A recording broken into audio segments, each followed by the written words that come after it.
Hi everyone, Jen here with Memory Keeping from Jen. I want to take a few minutes today and go through a album look through with you. So I've been scrapbooking for well over 20 years. The album I'm going to go through today I made in the early 2000s. I don't remember exactly what year.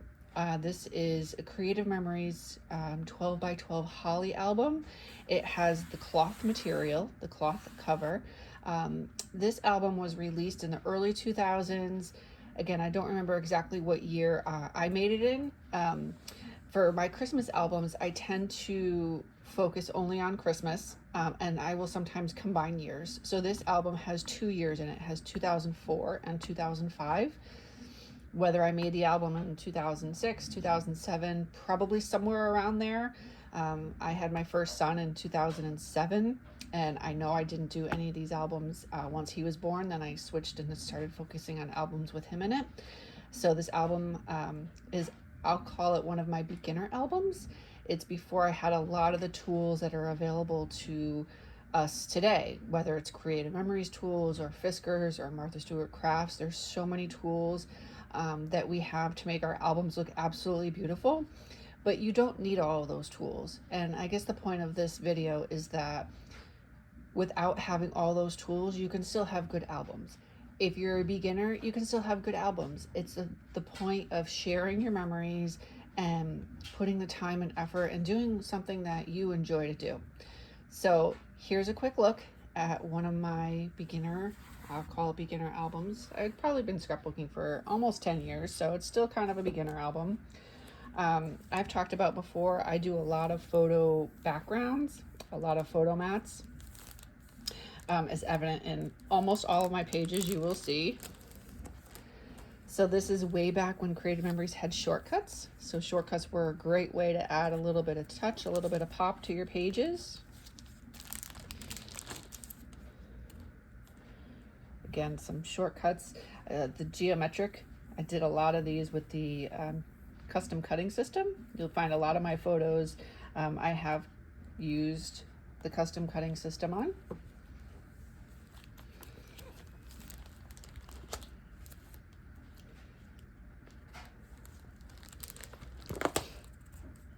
This page was fun. So I actually made this page to look kind of like an advent calendar. So there's no page protector on it. And I have the pattern paper below. And then on the top, I put another solid color paper, and I made it with openings. So under each one, there's a photo to see. Something a little different. Whoops, that's not supposed to fall off.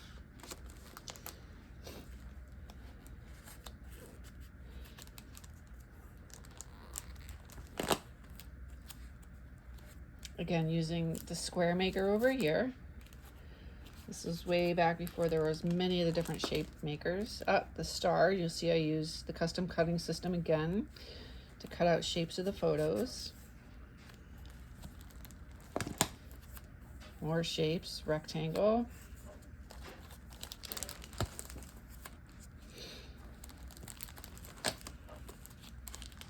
Here I used ribbon for a border. I was looking for something a little bit different, and I love ribbon. I don't know how to make bows. I do make them once in a while. I'm not great at it, but I just love how many different ribbon designs and how pretty they are. So in this case, I felt it went well with the paper. So I have a ribbon as my border here. And this is just printed paper here.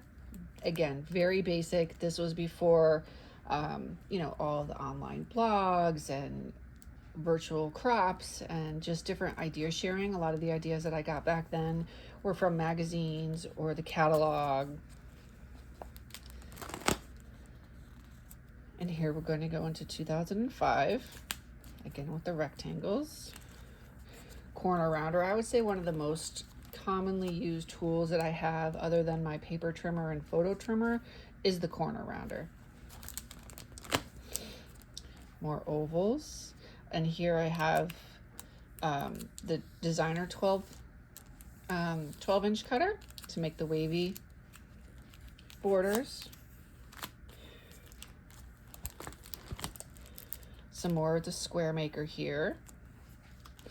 And I like how the square maker, the old style square maker from many years ago, has two sizes. So you have the larger square and the smaller square so that they can easily be layered.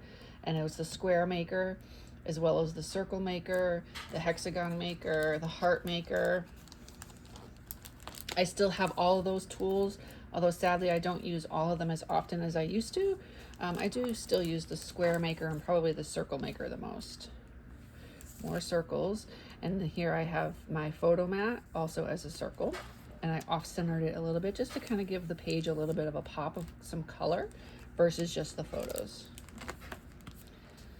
The hexagon maker here. This is one of my favorite ones, and when I went back and looked through this, I kind of forgot that I had done this. So I made little ornaments with the circle and the hexagon maker, and I think I'm gonna take that idea back and use it in this year's photo album, Christmas album, when I use it, when I create it. Another circle, so this I use obviously the larger circle and then the smaller circle. So I cut out the border using the two different blades and then the center.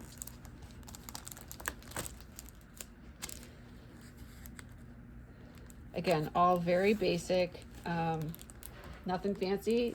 My pages typically will take sometimes about an hour, 45 minutes to an hour per 2-page spread. Obviously in this page here, very simple with just some easy borders, cut out the pictures. This page probably took me about 10 minutes to make. So people often ask, what do I do with, my Christmas cards that I receive? I put them in my scrapbook. I save them when I get photo cards. I absolutely save them. I put them in my scrapbook. And then I can look back at my friends and family, kids and families from the years past and see how they've grown. That's it. I hope that helps. Maybe it'll give you a little bit of inspiration on your next album. Take care, and I hope you all do well.